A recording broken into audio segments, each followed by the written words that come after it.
Magandang araw! April Marcas po, ang inyong pretty ate sa Edtech Unit. Alam ba ninyo na may webinar o online training session ng Edtech Unit tuwing Sabado? Ang araw na ito ay nakalaan para sa ating mga mahal na kaguruan upang turuan sila ng mga bagong kaalaman at kakayahan sa paggamit ng makabagong software at applications para sa pinaka-epektibong paraan at lubos mapaghusay ang kanilang paraan ng pagtuturo. This is also a refresher session for our beloved teachers to enhance their skills in technology. Every Saturday, we will conduct webinar sessions for teachers about the use, advantages, and relevance of different blended learning software applications. Ang webinar seryeng ito ay magsisimula ng alas 9 ng umaga hanggang alas 12 ng tanghali para sa morning session. Magsisimula naman ng alauna at magtatapos ng alas 4 ng hapon ang afternoon session. You can watch us in our DepEd Educational Unit Facebook page, Educational Technology Unit YouTube channel, DepEd Tayo, and DepEd Philippines. Kita-kits tayo tuwing Sabado!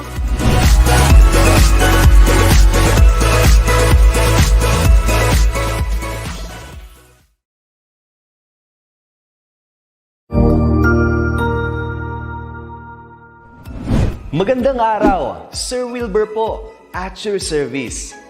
Narito ang ETUlay upang gabayan ka sa inyong pag-aaral upang lubos na maunawaan ang iba't ibang paksa o subject.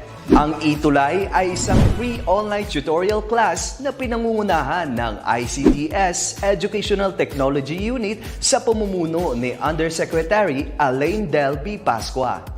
Ang programang ito ay hindi lamang para sa mga bata, kundi ito rin ay magsisilbing gabay sa mga magulang at mga guro kung paano nila ituturo o gagabayan sa bawat asignatura ang kanilang mga anak o mga estudyante.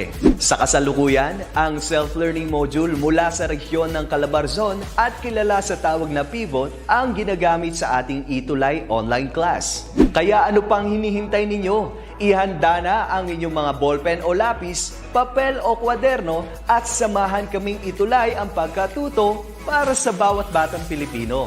Sama-sama tayong magtutulungan para malampasan ang mga hamon sa panahong ito. Halina't matuto kasama ang inyong online tutor sa oras na ito.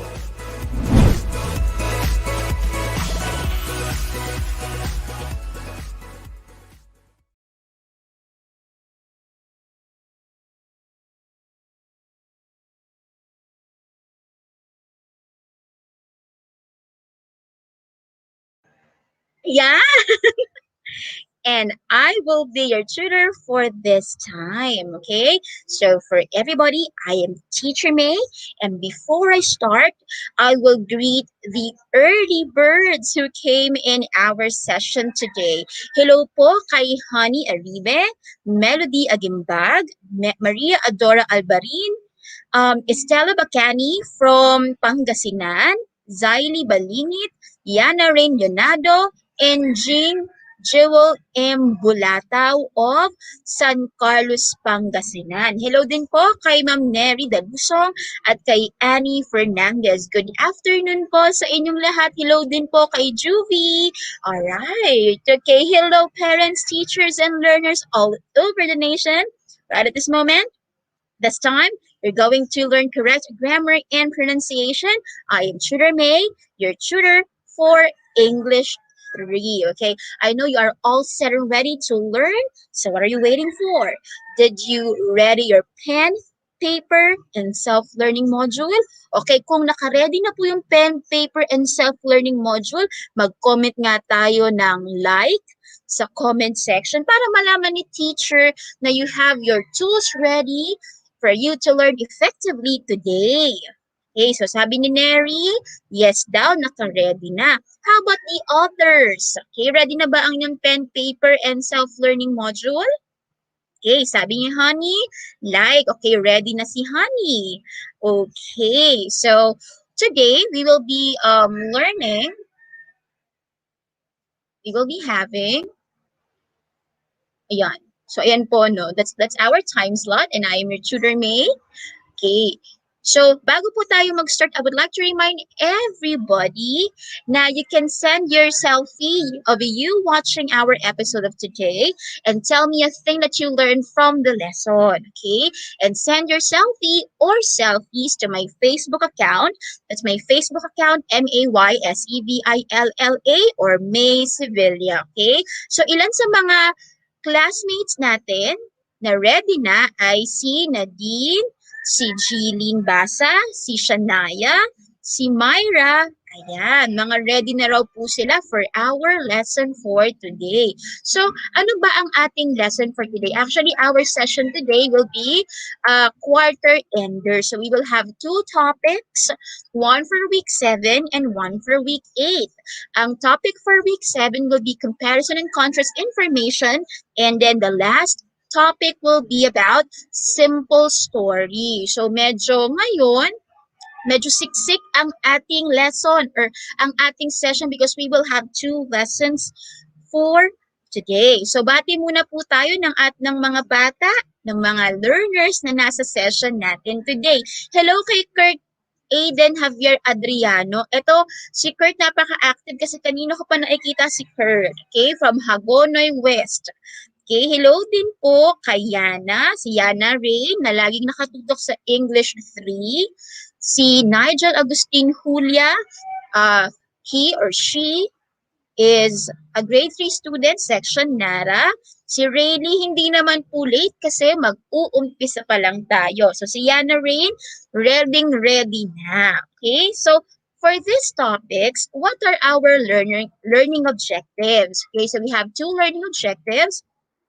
At the end of our tutorial, you'll be able to first understand a comparison and contrast text by identifying the similarities and differences of the ideas within sample text. Second, understand a simple story by determining its parts within sample text. So, bago magsimula si teacher, no, umulan ba sa inyo? No, kasi kanina sobrang lakas ng ulan, sobrang init kasi, no. So, malamang magkakaroon tayo ng kalat-kalat na pag-ulan tuwing afternoon, tuwing hapon.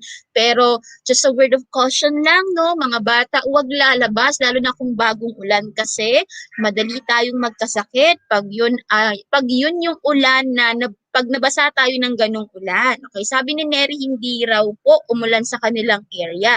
Sabi naman ni Mitch, kanina daw po umulan. And pag po ganun ang ulan, wag pong lalabas kasi madali kayong magkasakit kung mauulanan kayo ng mga bagong ulan, lalo na kung sobrang init ng panahon. So, always take care of your health. Sabi ni Jing, ni Daisy pala, kagabi po ang lakas at may kidlat daw po sa area nila. Yan, sabi ni Gabriela, sobrang init po. So alam ko nakatuto kayo sa mga screens ninyo. So huwag papabayaan ng sarili. Drink water regularly. Make sure that you are drinking 8 glasses of water. And meron kayong bean po sa likuran para hindi kayo natutuyuan ng pawis kasi sobrang nababasa yung likod nyo ng pawis. Okay? So, upon learning our learning objectives, let's start our lesson. So, mag-recap muna tayo ng lesson last week. So, our lesson last week was about response on questions on informational text. Sabi natin, informational texts are non-fiction text. When we say non-fiction text, these the events and the details that are on these texts happened in real life, makatotohanan. And these texts, the informational texts, provide facts and data to the reader. So, the main purpose of these texts is to inform us readers. Okay, sabi ni Kurt daw, balik tayo, meron daw siyang electric fan. Ako din, pero kahit nakatapat ka sa electric fan, ang buga ng init, ang buga ng hangin, mainit pa rin. So, mag-ingat tayo ha, kasi mainit masyado. Please take care of ourselves kasi mahirap magkasakit. Aside from that, we also learned that informational texts can be found in textbooks, procedural texts, essays, news, autobiographies, and magazines. Okay, so that is just a recap of our lesson last week. Ngayon, punta tayo sa ating lesson. Sorry, I forgot this. We also said that because informational text would have a lot of information, a lot of details, we can specify the details that we want to know by using WH questions. If we want to know the people or the person in the text, we ask ourselves who. If you would like to know what the text is all about, or what are the things that happen in in a text, we can we can make questions using the question what. If you would like to know the place in an informational text, we will use where. If we are particular with the time, we will use the WH question when. And if we would like to know the reason for the details and facts, we use the question why. Now lastly, if you would like to know the procedure and the events that should take place before something happened, ang gagamitin naman nating question ay how. Okay? So I think that's the last statement for the recap of our last week's lesson. So dun na tayo sa ating lesson for today. We will start with week 7's topic. So informational texts have 5 kinds. So may description, may sequence, problem solution, cause and effect, then comparison and contrast.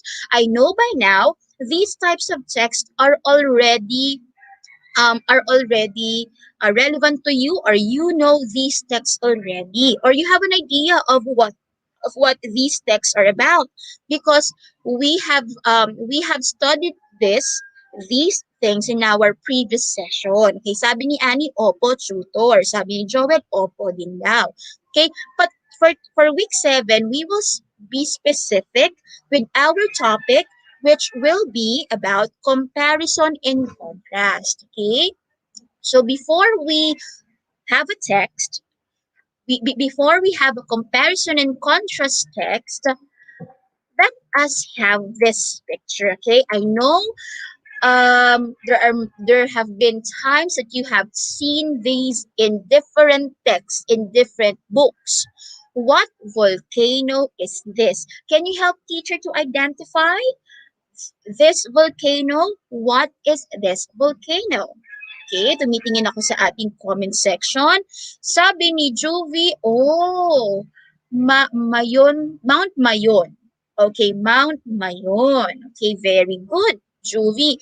This is really Mount Mayon or Mayon volcano. Teacher, what is the difference between between a mountain or a mount and a volcano? You know, volcanoes are mountains too. Ang pinagkaiba lang, volcanoes erupt. Naglalabas siya ng lava. Okay? Pero basically, so pag mayroon tayong mataas na structure na hindi nag-erupt or hindi pumuputok, ang tawag natin doon ay mountain. Pero kapag pumuputok siya, naglalabas siya ng lava, ang tawag natin doon ay volcano. Okay. So, tama yon. This is Mayon Volcano. How about this one? Di ba nakita na natin to a lot of times. Minsan nga, pag pupunta tayo ng Tagaytay, nadadaanan natin yan, di ba, along the highway na papataas? Ano kaya to? Okay? What volcano is this? Sabi ni Juvie, ang bilis ni Juvie, it's Taal Volcano. Okay?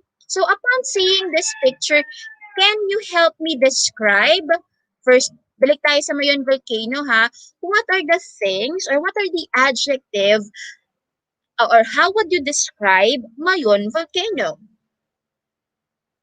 What are the adjectives that you can use to describe Mayon Volcano? Okay, sige nga, tingnan natin.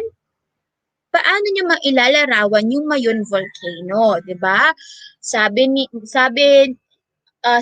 mga text, Mayon Volcano actually presents the beauty of the Philippines. Sabi ni Joel Sean Jordan, it has a perfect code. Tama naman. Sabi ni Juvie, Mount Mayon is beautiful. Sabi ni Chino, Mayon Volcano is tall. It's high. Very nice. Now, dun naman tayo sa Taal Volcano. How would you describe Taal Volcano?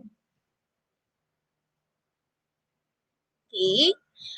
After describing Mayon Volcano, we're now in Taal Volcano. What adjectives would you use to describe the volcano? Is it as high as Mayon Volcano? Sabi ni Ahmed, it's small. Sabi ni Kurt, Taal Volcano is small. Okay, so tama naman sila, no?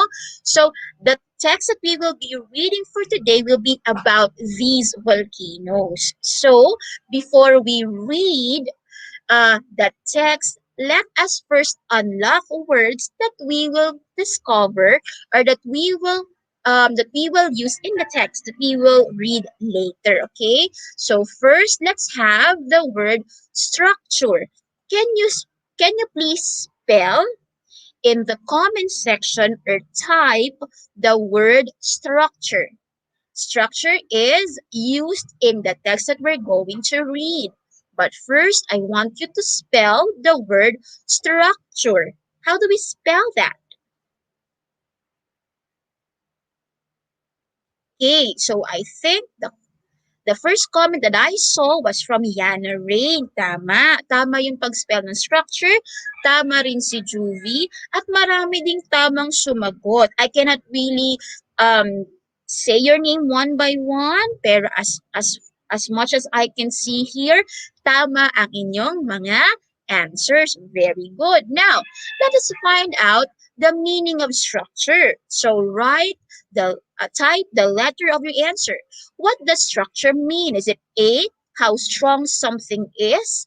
B, how something is built or arranged? Or C, how something is useful to people? Okay, please type the letter of your answer. Ayan, tama si Trisha, si Janine, si Cyrene. Now, let's go to the meaning of structure. Is it A, B, or C? Sabi ni Rosemary, it's A. May mga nag-letter B at may nagsagot din ng letter C. But the correct answer is letter B, how something is built or arranged. Sometimes, I think meron pa tayong dapat ilagay dito. How something is built or arranged or or how something is formed. Yung formation niya, ano yung itsura niya. Okay? Structure. So the correct answer is letter B. Sa lahat ng sumagot ng letter B, nice work. You have figured out the meaning of structure. Now, let's spell another word. Ready na ba tayo for another word? Sige nga, kung ready tayo, can you please put in the comment section a thumbs up? Okay? Kung ready na tayo for the second word, sige nga, comment tayo ng thumbs up in the comment section. Okay, naghihintay si teacher. O sabi ni Rayleigh, ready na raw siya. Si Kurt, ready. Si Andrea at si Angel. Ayan, ready na mga bata. So let's have the second word. Listen to teacher ha. Our second word is erupt. Yan, si Joel, ready na raw. Very good, class. Now, let's have the word erupt. Type the word erupt so teacher will see if you can spell the word correctly. We're now on our second word, and the second word is erupt. How do you spell the word erupt? Okay, ang una kong nakitang comment ay kay Rhea. Okay, si Rhea, that's how she spelled the word erupt. Tama kaya si Rhea? Si Janine, tama rin. Okay, si Yana, tama po ang pagkakaspelling nyo ng word na erupt. Okay, now, let's go to the meaning of erupt. What does erupt mean? A, explode with fire and noise. B, provide pollutants into the air. C, stay in the nearest and safest area. Okay, nakita ko po yung mga spelling po. Lahat po ay halos tama. Very good. I could not really say your names one by one, but right now you are really doing a good job. Now, what is the meaning of erupt in the choices here? Is it A, B, or C? Comment your answer. Okay, si Rosemary A, si Zyren din, Marami ang nag-letter A. Meron akong nakitang letter C. Okay, sige, ready na? The correct answer is letter A. Explode with fire and noise. Diba kapag alam nating magkakaroon na ng eruption pag nakita natin may lava na lumalabas sa volcanoes. Meron din yung noise kasi yayanig ang lupa. Siguro yung letter C, that's what we should do if there is an eruption. We have to stay in the nearest and safest area. Karamihan dyan sa mga location na may mga bulkan, meron silang determined na evacuation center. Para yung mga nakatira dun malapit sa bulkan, they will stay in the nearest and safest area. But the meaning of erupt is letter A. Kung letter A ang inyong sagot, good job. Teacher May is so proud of you. Okay, now let's go to number 3. Kung ready na tayo for our third word, sige nga, mag-thumbs up tayo, mag-comment tayo ng thumbs up if we are now ready for our third word. Okay? Tingnan natin kung ready na kayo. Si Ian Joshua Fernandez, Teacher Sip daw po, is watching. Ahmed, si Juvie, si Kurt ay ready na. Actually, iba nag-double thumbs up. So I think they're very much excited to have our third word. And syempre, this is the last word because it's the longest word. And Teacher May is raising the challenge. So let's have the third word. And the third word is destructive. Again, listen carefully. The word is destructive. Sige nga. Destructive. Super ready na daw si Ashley. Okay, nice to know, Ashley. Ang dami nga nag-thumbs up talaga. We're now to spell the word destructive. Oh, ang una kong nakitang answer ay kay Chino Jaime Samonte. Okay, si Nigel, si Joy nag-comment din. And almost everyone. Oh, Joshua, be careful with your spelling. Tingnan natin ha, mag-flash tayo ng isang sagot. This is how you spell destructive. D-E-S-T-R-U-C-T-I-V-E. Destructive. Baka yung iba, medyo nagmamadali na mag-type ng destructive. I really appreciate that. But since this is spelling, be careful in the letters that you will type. No, tingnan muna natin bago natin i-post, no? Or i-hit yung post button, okay? Kasi tinitingnan ni teacher how well you spell words, okay? Now, let's go to the meaning of destructive. Ano po ba ang meaning ng destructive? Let's see. Is it A, causing great noise and disturbance? B, giving considerable loss and sadness? Or C, creating great harm and damage? What is the meaning of the word destructive? After we spell it, let's figure out the meaning of that word. Type in your answer. Sabi ni Anton Jasper Balingit, isa sa mga unang nakita kong sumagot, it's letter C. Okay, marami ang nag-letter C, katulad ni Jasmine, ni Andrea, ni Chino. Okay? Pero, ano nga ba ang talagang meaning ng destructive? Parang yung iba nalito between A and C. Okay? But the correct meaning of destructive is actually letter C. Teacher, bakit hindi letter A ang sagot para sa word na destructive? Yung disturbance can be attributed or can be part of destructive, the word destructive, but I think noise is not part if something is destructive. Okay? So, the better answer for the word destructive is letter C. Okay lang kung nagkamali, no? Like Teacher May is saying, when we make mistakes, we learn something. Okay? So, it's a fun thing to make mistakes also. Okay? Because we have spelled the words that we will encounter in the text we're going to read. We have also find out their meanings. Let's now go to that comparison and contrast text. Teacher May will read the text for you. Listen carefully, okay? Mayon Volcano and No, it's Mayon Volcano and Taal Volcano. Okay, Teacher May is making a correction. Mayon Volcano and Taal Volcano are two of the most active volcanoes in the country. Mayon Volcano is known for its perfect cone-shaped structure. Pero ang alam ni teacher ngayon, hindi na siya ganong perfect cone kasi nag-erupt ang Mayon Volcano. Pero as what you can see, no, it's really triangular. Pero yung pinaka-tip niya, hindi na talaga siya perfectly shaped kasi nag-chip off din yung pinakataas niya kasi nag-e-erupt siya. Natatanggalan ng parts. It is Mayon Volcano.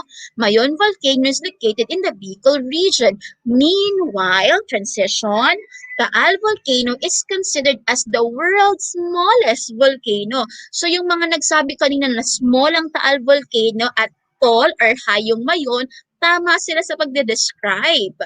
Now, Taal Volcano is situated in Calabarzon region. So alam ko dito maraming taga Calabarzon region. And you must be really proud that you have Taal Volcano in your area because it's really famous. Now, the two volcanoes may different sizes, but once they erupt, both may be destructive. Okay? For me to see if you really understand the text, let's have questions about it. This is our first question. Okay? What characteristics do Taal Volcano and Mayon Volcano share? So according to the text, what characteristics do they share? Sige nga, tingnan natin. Meron dyan, di ba, there are details that are said in the text. Ngayon, anong mga characteristics yung parehas na meron sa Mayon at meron sa Taal? Tingnan natin ang mga sagot nila. Okay, sabi ni Rhea, both are active volcanoes. Very good. Both erupt because they are active volcanoes. Very good. Okay, tingnan natin if tama ang inyong mga sagot. Okay, so nag-erupt sila and pag nag-erupt sila, destructive din sila kasi ang init ng lava eh. Tapos naglalabas sila ng mga malalaking bato. Kaya nga 'di ba kapag merong eruption warning, no, mula sa PHIVOLCS, pinapa-evacuate yung mga tao na malapit sa mga volcanoes na ito. If you have figured out the similarities, very good. Now let's have the second question. What characteristics are only for Mayon Volcano? Anong mga details mula sa text yung para sa Mayon Volcano lang? Okay? Anong details, detalye, ang para sa Mayon lang? Okay? Let me find out if you really have understood the lesson. If you can figure out anong detail yung para lang sa Mayon Volcano. So sabi ni Chino, it has a perfect cone shape. Okay, very good. That's a description that is only for Mayon Volcano. Okay, ano pa kaya? I think about the location. Yes, tama ulit si Chino. It is located in the Bicol region. So those details are only for Mayon Volcano. Now, third question, what characteristics are for Taal Volcano only? Kung kanina for Mayon lang, let's figure out the characteristics that are only for Taal Volcano. O, sabi ni Rayleigh, smallest volcano. Okay, that is a detail only for Taal Volcano. Ano pa? Yung iba humahabol ng sagot, nakikita ko po. Very good. Aside from being a small volcano or the smallest volcano in the world, what is the other characteristic that is only for Taal Volcano? Saan kaya siya nakikita? Diba? Aside from being small, It is found in Calabarzon. Okay, very good. So, the characteristics are only for Taal is that it's the world's smallest volcano and it is situated in Calabarzon region. Very good. You really have understood the text. Now, I think this is the last question. What characteristic is obviously different for the two volcanoes? Ano yung talagang pinagkaiba nila? Sige nga, tingnan natin. According to the text, what is their obvious difference? Ano kaya yung kasi nakikita natin, 'di ba? Na yung obvious difference nila ay sa ganitong bagay. What is that thing that obviously sets their difference? Tama si Rosemary, nakita ko no na yung obvious difference nila ay sa size nila. One is a very tall mountain and one is considered as the smallest no, not mountain. One is a very tall volcano and one is considered as the smallest volcano in the world. Okay, very good. Now, kasi sinasabi kasi natin na kanina may nag-comment na yung kanina nasa land, yung kanina nasa water. We have to remember that the Taal volcano is a volcano within a volcano. Okay? Nagkaroon ng forms, nagkaroon ng changes. That's why we can see the small part of the Taal volcano surrounding water. Okay, very nice. Now, what we did is we actually set the similarities and the differences between the two volcanoes. And we did is we compare and contrast them. When we say compare po, but parehas. When we compare, we examine the similarities of two or more people, animals, things, places, events, and ideas. So, ang ating keyword dun ay pag-compare similarities. Now, for contrast, it's we assess the difference of two or more people, animals, things, places, events, and ideas. That means, ang keyword natin pag-contrast ay difference. So, again, pag-compare, we look for the similarities. Pag-contrast, we look for the differences. Okay? So, let's move on. Let's have another text. Okay? So, yung cardinal, yung kulay red, yung top picture, yung cedar waxwing, yung brown bird na nasa baba ng cardinal. Okay? So, again, this is an example of a comparison and contrast text. Let's read. The cardinal and the cedar waxwing are two common birds. Ibig sabihin ng common, parang magkahawig nga sila, di ba? Tingnan mo, para silang may pagkakahawig sila. Pero we can also see na may pagkakaiba rin sila. Di ba? Both have crests on their heads. At teacher, ano po yung crests? Yung crest, ang tawag din doon ay crown. Kung makikita nyo, merong part na nakaganon doon sa birds, sa cardinal, at sa cedar waxwing. That is what we call the crests. No? Teacher, para saan po yung crest? No, minsan yung mga birds, ginagalaw nila yung crest nila to communicate. Minsan lumalaki naman yan, no? To scare their prey. To scare their predators. Kasi birds sila, so pwede silang kainin ng mas malaking animal. So, para magmukha silang malaki, mas malaki sa actual size nila, pinapalaki nila tong crest nila o yung crown nila dito sa may bandang ulo nila to scare their predators or to communicate with other birds. Okay? Male cardinal is bright red. So we can therefore infer that in the picture, this is a male cardinal. And the cedar waxwing is brown. So pareha silang lalaking birds. The cedar waxwing often migrates from one place to another. Teacher, ano yung migrate? Pag lumipat ka sa isang place, that means migrate. Okay. So si waxwing daw palipat-lipat from one place to another.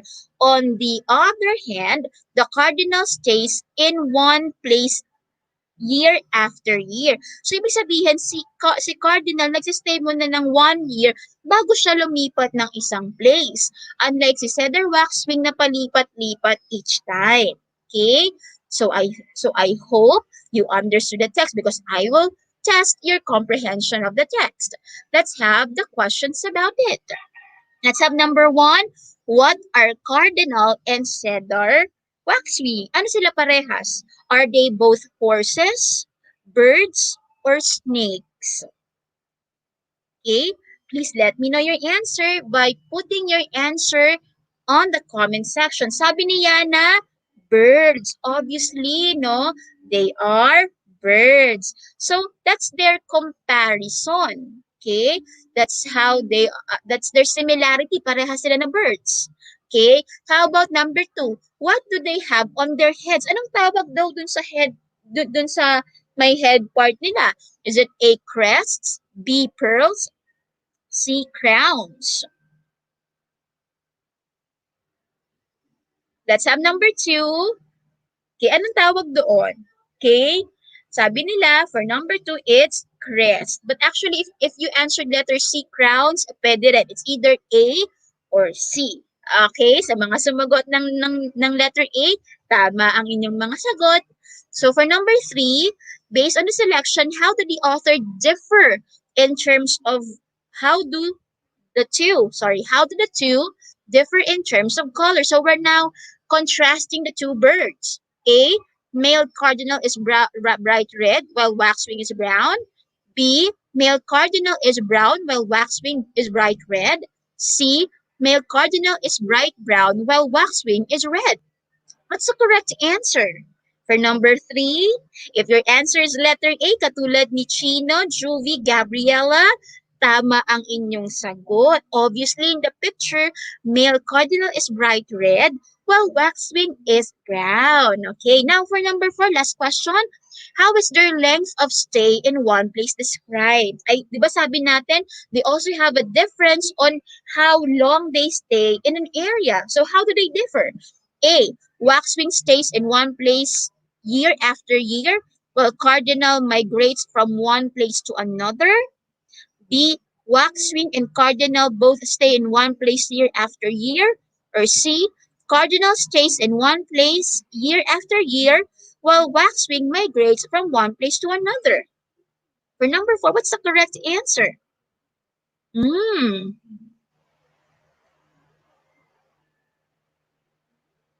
Okay. Let's go back to the text. What do you think is the correct answer? The correct answer here is one place another. Year after year. Okay, the correct answer here is letters E. Medyo nakakalito yung letters, yung choices for number 4, but the correct answer here is letter C. Now, tingnan natin, sino kaya yung mga naka 4 over 4? Sige nga, please let me know the score that you got. Did you get 4? Did you get 3? Teacher will be very appreciative if you will be honest with your score. Okay? Kasi 'di ba sabi ng teacher, okay lang na magkamali kasi uh, it's a point for you to learn. You know kung ano pa yung kailangan mong improve. O ang galing naman ni Chino, ni Gabriela, Nadine, Rosemary, ni Cynthia, si Ahmed, isa ang mali. Okay lang yung Ahmed. Ibig sabihin, there is still a room for improvement. And alam ni teacher, gagaling ka pa. 'Di ba? Gagaling pa si Ahmed. Ayan, congratulations sa mga naka-perfect score. Clap, clap, clap. Now, let's have the second topic of today's lesson. Okay, di ba sabi ni teacher, 2 topics tayo ngayon. So, ready your heads ha, kasi baka ma-information overload kayo to this session. Pero okay lang yan, no? Kasi meron naman tayong pahinga, no? Later on this afternoon, pwede tayo magpahinga ng konti. If you feel na medyo na-IO kayo this session, kasi 2 topics ang ating pag-aaralan. So our next topic will be about simple story. Now, who likes to hear stories? Ako nung bata ako, gustong-gusto kong makinig ng stories. Let me know nga by commenting a heart in the comment section who likes to hear stories. Sige nga, kung gusto niyo ng stories, kung gusto niyo nababasahan kayo ng mga storya, kung gusto niyo nagbabasa kayo ng mga stories, sige nga, comment tayo ng heart dyan. So sabi ni Ryan, siya daw. Sabi ni Gabriela, siya din. Cynthia, Yana, Gabriela, Rayleigh, Ryan. Okay, very good. Alam nyo ba na yung, di ba meron tayong quote na a reader of the day is a leader in the future, no? Magandang na nagbabasa kayo kasi it expands your vocabulary, it improves your logic, your thinking, and also it betters how you feel for other people. Katulad ni Nadine, no? Mahilig daw siyang magbasa. Ang dami ding mahilig magbasa sa comment section. I apologize if I could not really name you one by one, but teacher is really happy to know that you love the act of reading kasi napakaraming benefits. Now, nagtatanong ni teacher naman dahil gusto niyang magbasa, di ba? Ano ang favorite story ninyo? Sige nga, mag-share tayo. Tingnan natin kung merong magkakaparehas. Let's compare and contrast. Sino kaya dito yung mahilig sa mga fairy tales? Sino kaya dito yung mahilig sa adventures? Tingnan natin, no? Let me know your favorite story by putting it in the comment section. And let's compare and contrast. Sinong mga bata ang mahilig sa fairy tale? Sinong bata ang mahilig sa adventure? Mahilig po ako sa module. Mahilig magbasa ng module. Maganda yan sa Irene, no? Na nagbabasa ka talaga ng module. Sabi ni Ian, mahilig daw siya sa adventure. Okay. Sabi ni Yana, ang favorite niya, The Ant and the Grasshopper. Alam niyo, magandang kwento to kasi it teaches us to save for the bad times. Kasi hindi laging good times, no? Sabi ni, meron ako nakita dito kay Gabriela na mahilig daw siya magbasa ng story about Jesus. So probably her favorite book is the Bible. Very good yun, no? Sabi nga that we should also read or we should prioritize reading the Bible too because it's the book of life. Okay, paano naman yung iba? Modules daw. Okay. Short story, mahilig din daw magbasa. Okay. So, pwede rin kasi sa modules natin maraming short stories, 'di ba? Maraming stories diyan na nilalagay ng mga teachers natin para interesado tayong magbuklat at magsagot ng ating mga module. Very good. Snow White, Jesus stories po, ang ganda. Okay, talagang napakaganda ng Bible, no, yung mga story, yung mga stories ni Jesus kasi those stories tell us how Jesus saved us from sins. 'Di ba? Lahat po ng stories favorite ni Gabriela. Nice to know. Okay? Now, let's have a sample story. Let's listen to this. Ready na ba tayo? Okay. I will read your story. And this story came from a module. Okay? So, makaka-relate dito yung mga nagsabi na mahilig silang magbasa ng module. Okay? Hello kay Mara Asin from Kidapawan City Division. Ang layo ni Mara Asin, pero nakita nyo, nakatutok siya sa English 3. Hello! So, the title is A Day in Our Garden. Ethan and Joy went to their garden yesterday. They planted some seedlings. Ethan picked up the dried leaves and threw them into the garbage bin. Joy watered the plants and bushes. After doing their tasks, they sat under the tree and ate mangoes and pineapples. They immediately went back to their house because it rained.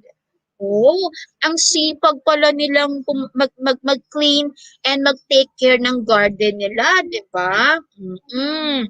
Now, let's see if you really listen well to the story about Ethan and Joy. Okay? What is the title of the story? Okay, sige nga. Ano ang title ng story na binasa ni teacher? And what is the title of the story you have just listened to? Let me see. What is the title? Oh, nagigit na si teacher ng comments. Sabi ni Rayleigh, A Day in Our Garden. Obviously, it's there, okay? And we call it as the title. You know, even though minsan hindi natin binabasa yung title, it's important for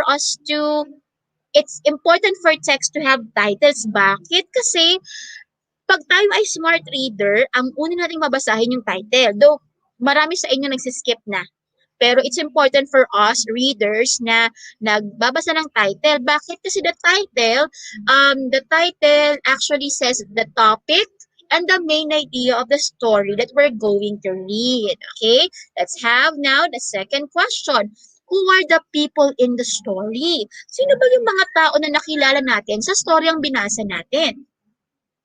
Di ba meron tayong dalawang bata, yung isa lalaki, yung isa babae. So who are these people? Can you tell me their names?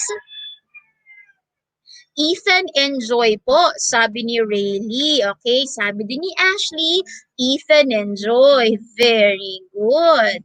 Okay, now let's have the last question about this text. Where did the story take place? Di ba kanina, inisa-isa ni teacher yung WH question, and where is part of the WH questions, and it talks about place. So saan daw nangyari ang kwento? Your answer must be a name of a place.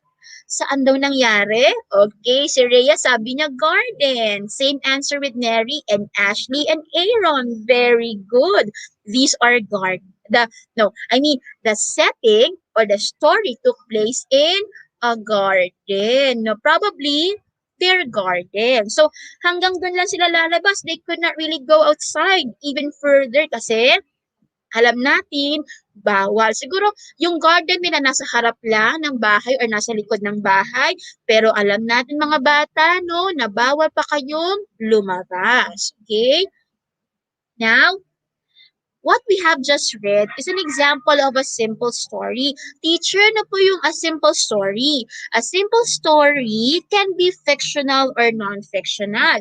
So, ibig sabihin po, ang isang simple story ay pwedeng nangyari ng totoo, nangyari sa totoong buhay, non-fictional, okay? At pwede ring nangyari, at pwede ring nangyari, at pwede ring hindi nangyari, 'di ba? Pwedeng ito ay galing sa imagination ng writer, fiction. Fictional stories are imaginary, katulad ng sinabi ni teacher, and non-fictional are those that are based on facts or it happened in real life. Now, ano po ba yung mga elements or ano po ba ang iba't ibang bahagi ng simple story? Una, kailangan may title, may pamagat. 'Di ba sabi ni teacher, importante na may pamagat kasi we know kung ano yung main topic, yung main idea ng isang kwento. Pangalawa, characters. Ito yung mga tao, yung people kanina na tinanong ko sa inyo. So si Ethan and Joy are what we call the characters in the story that we have just read. They are again called characters. Now, setting. Ang setting dalawa, when and where. So, time and place of the story. Kanina, dun sa A Day in Our Garden, ang setting natin, in terms of time, yesterday. In terms of place, garden. Kasi ang setting natin ay time and place. Now, events. Walang storya na walang pangyayari, 'di ba? Kaya nga sinabing story. So we're really particular kung ano ang nangyari sa mga characters. Anong nangyari noong araw na iyon? Anong nangyari sa lugar na iyon? And events have 3 parts. Teacher, ano po yung 3 parts ng story? Siyempre, may simula, may gitna, at may pagtatapos. Or we have the beginning, yun yung simula. We have the middle, yung gitna, and we have the ending, yung pagtatapos ng storya. Okay, now, let's see, no? Let's go back to the story. Alam ko, yung title character setting, kanina natanong na ni teacher. Let's be particular with the events. Okay? So, yung pong nakalagay sa blue, that's the beginning of the story kasi we have the characters. Kapag beginning ng story, binibigay sa atin yung characters saka yung setting. 'Di ba? Ang characters natin si Ethan and Joy. Ano ang ating time setting? Yesterday. In terms of place, saan nangyari? Garden. So that means yung pong nakakulay blue, yan po yung ating beginning. Yung pong nakakulay yellow orange, That's the middle part of the events. Teacher, pag po ang middle part, mas marami po ang nangyayari doon? Yes, kasi yung story dine-develop na natin, yung middle part. Now, the last is the ending, yung huling nangyari. Ano ba ang huling nangyari doon sa story about Ethan and Joy? They immediately went back to their house because it rained. Okay, and you see, meron tayong beginning, middle, and end. Ang tawag doon linear story kasi merong mga story na nagsisimula sa ending. Di ba? Meron tayong flashback na tinatawag. Pero doon muna tayo sa simple story na may beginning, middle, and end. At ang tawag doon ay linear. Okay. So, bago tayo magtapos, gumawa tayo ng simple story. Okay? So we have picture A, B, picture C, and picture D. Titingnan ni teacher how well you can create a simple story. First, let's figure out the title. Ano kayang magandang title? First, let's find out kung ano nangyayari sa picture A. Ano bang nangyayari sa picture A? Can you tell me what is the girl doing in picture A? You see her gesture, di ba nakaganto siya? So, ano kayang ginagawa ng girl sa picture? Okay? Before we create a story, let's find out first the things that are happening in each picture. Ano bang nangyayari or anong ginagawa ng girl sa picture A? Ano pong ginagawa niya? Sabi ni Gabriela, the girl is running. Okay, girl is running. Now, let's have picture B. Ay, nako! You can see her emotion niya. Parang naging anxious siya. Parang biglang natakot siya. Ano bang nangyari? Ano bang nangyari sa babae? Bakit biglang natakot kaya siya? Matutumba na po. She is going to fall down. Okay, very good. That's for picture B. Ngayon, picture C kaya. Di ba parang the way her mouth looks, nakangiwi, no? Ano kaya yung nangyari sa kanya sa picture? Tama si Juvie, she stumbled upon a rock. Rock yun. Kasi merong maliit na part doon na parang baka hindi niyo makita. Now we will have picture C. Ano kayang nangyari kay girl sa picture C? She is wounded. Nasugatan siya. No, nadapa kasi siya. Sabi rin ni Annie, she cried. Now, picture D. Ano kaya nangyari sa picture D? Nakita niyo ba yung babae na yon? Tapos parang meron siyang kit na hawak-hawak. Ano bang nangyari sa picture D? Sino kaya yung lumapit sa kanya? Bakit kaya may kit yung babaeng lumapit sa kanya? Okay, let's see. Sabi ni Rayleigh, someone helped her. Okay. Oo nga naman, someone helped her. A nurse helped her. Oh, very good. Now, since we have figured out the events that happened in the pictures, let's have a title. What could be a good title based on the pictures that we have here? Ano kayang title ang pwede nating gawin? Okay, sabi ni Yana, her mother helped her to cure her wound. Okay, very good. A nurse helped her. Now we will have the title. Ano kaya magandang title? No, ang pwede nating ma-create para sa story na ito. O sabi ni Rhea, the wounded girl. Okay. Maganda yung title na yan The Wounded Girl. Okay. O sa characters naman tayo. Sabi ni Juvie, a girl who stumbled and had a wound. Ang galing ni Juvie. Okay? Ngayon, everybody, class, kapag gumagawa tayo ng story, laging nasa past tense. Kaya, very good si Juvie kasi yung title niya nasa past tense. Because, pag nag-narrate tayo ng story, we tell a story that already happened in a certain period of time. So, gagamit tayo ng past tense. Ngayon, let's have the characters. Can you name the characters in the picture? In the pictures? O sabi naman ni Rhea, one bad day. Creative din. So, characters. Billy, pwedeng Billy yung babae. Pero I think, pwede namang Billy para sa babae. Okay? Wala namang masama doon. If you would like to name the girl Billy, meron nga dyan, iba Joey ang pangalan, di ba? So, helping a friend, Ashley. Oh, Ashley daw yung pangalan. Eh, how about the other lady in the fourth picture? Anna and the nurse. So, para kaya na ang pangalan ng girl na nagra-run ay si Anna, tas may nurse. Anna and Rose. Nurse Gina. Pangalan ng nurse para kay Rhea ay si Gina. Ang galing, napaka-creative. O when? Kailan nangyari? Kailan nangyari kaya ang storya? When did the story happen? Sige, let's create a time. Kailan nangyari ang story? Oh, it happened in the sky?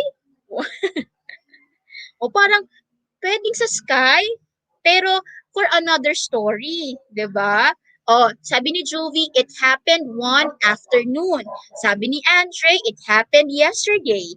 Sabi naman ni Rhea, one fine day. Ang gagaling mag-isip.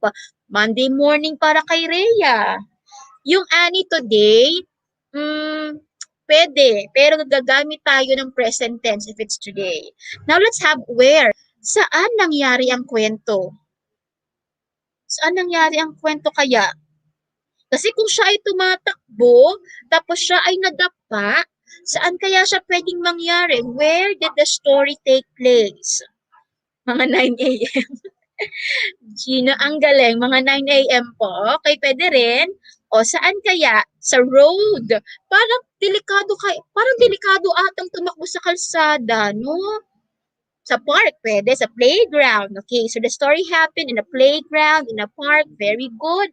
Oh, let's have the beginning. Dahil nakapag-create na tayo ng characters and setting, let's create a one full sentence telling about the beginning of the story. Sige nga, create tayo. Plaza, pwede rin yun. Okay, very good, Daisy.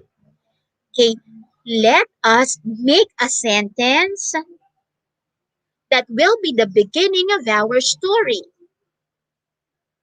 Sige nga, let's see, sino kaya makaka-create ng ating beginning? No? Let's see, before teacher says her answer. Anna is running in the park one afternoon. Okay, or Anna was running in the park one afternoon. Very good, Yana. Kung napansin niyo si Anna, dun sa kanyang beginning, may character, may time, at may place.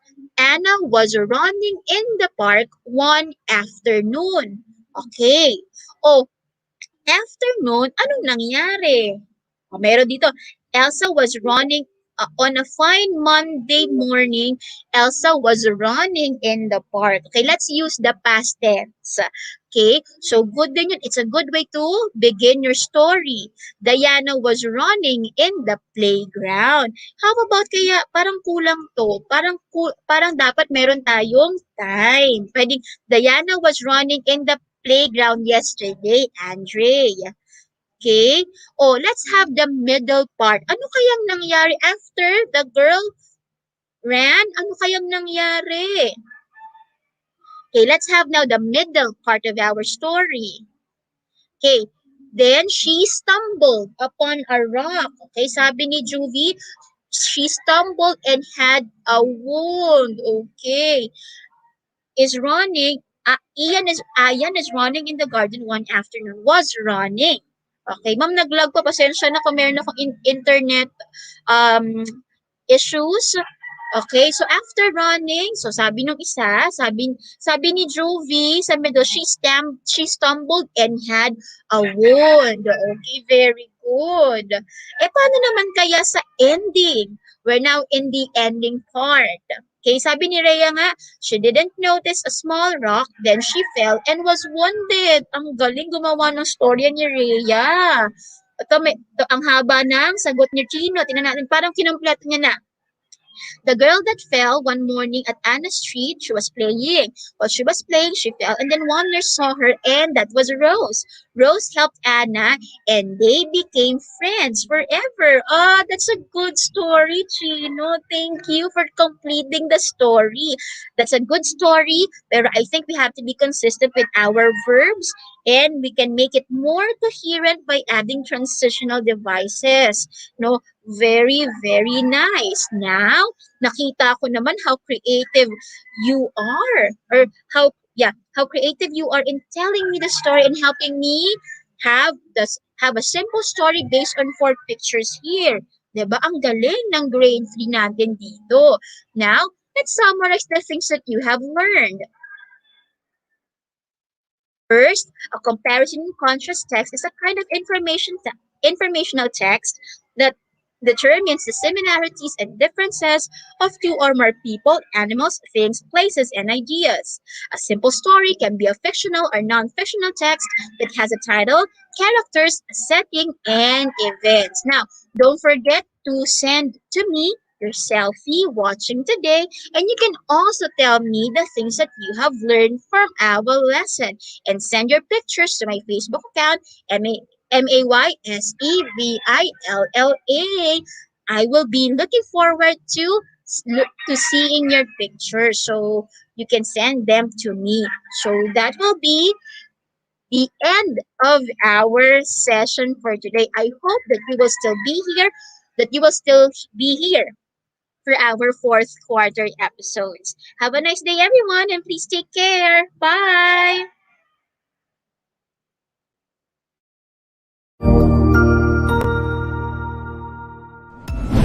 Sigurado ako na marami ka na namang natutuhan sa ating ETUlay tutorial session ngayong araw. Tandaan, ito ay hindi lamang para sa ating mga mag-aaral, kundi pati rin sa ating mga minamahal na guro at mga magulang na kaagapay natin para maituloy ang pagkatuto sa kabila ng nararanasang pandemya.